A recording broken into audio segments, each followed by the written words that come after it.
Tempers are flaring in Hollywood, and the fallout could shake up late-night television as we know it.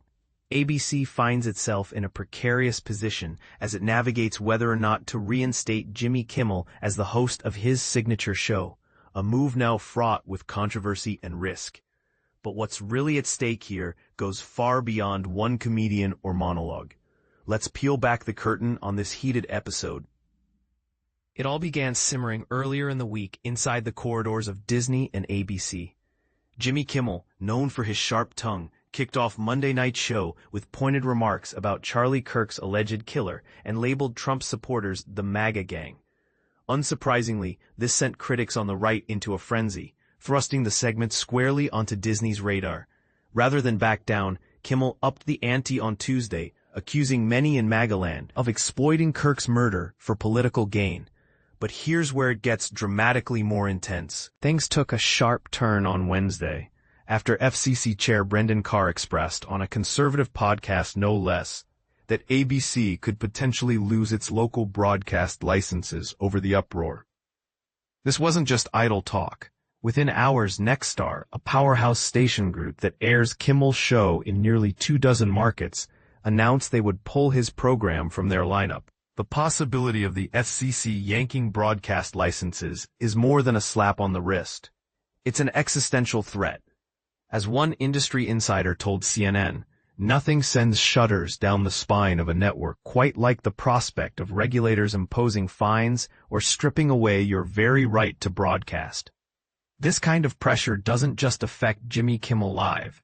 It jeopardizes the entire ABC brand, along with the livelihoods of countless employees across numerous shows. And this is the part most people miss. According to sources close to Kimmel, he was actually set to address the backlash head-on in a fiery Wednesday night monologue. His planned remarks were described as particularly bold, again taking aim at Trump's base. However, just as tensions were about to hit fever pitch, Disney executives intervened. Backstage discussions urged Kimmel to tone down the rhetoric, and at that same moment, Nexstar officially suspended the airing of his show. The situation escalated so quickly that Disney CEO Bob Iger and entertainment co-chair Dana Walden made the tough call to pull the show indefinitely. Their intent was not only to shield Kimmel from personal fallout, but also to protect Disney's broader reputation and avoid fanning the flames.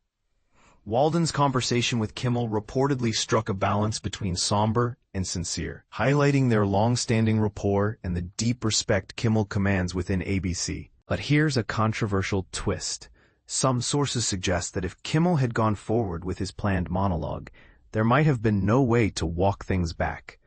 The company, after years of supporting Kimmel's autonomy to critique Trump, felt compelled to act, not for censorship, but as a business necessity in response to looming FCC action. What's more alarming, perhaps, is what happened off-camera.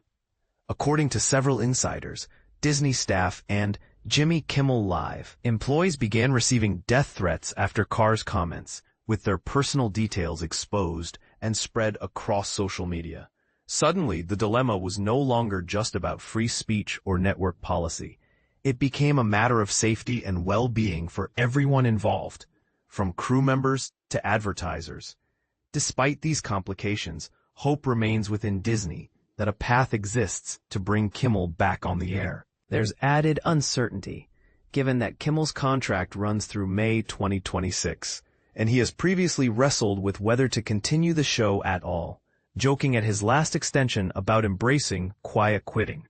So where does this leave viewers and the late-night landscape? Kimmel himself has yet to speak publicly about the suspension, and both ABC and his representatives remain silent about the show's future. But with the contractual clock ticking and network leaders walking a tightrope between creative freedom and regulatory risk, the debate is far from over. And now, the biggest question. Should a comedian's satirical commentary really threaten the standing of an entire broadcast network?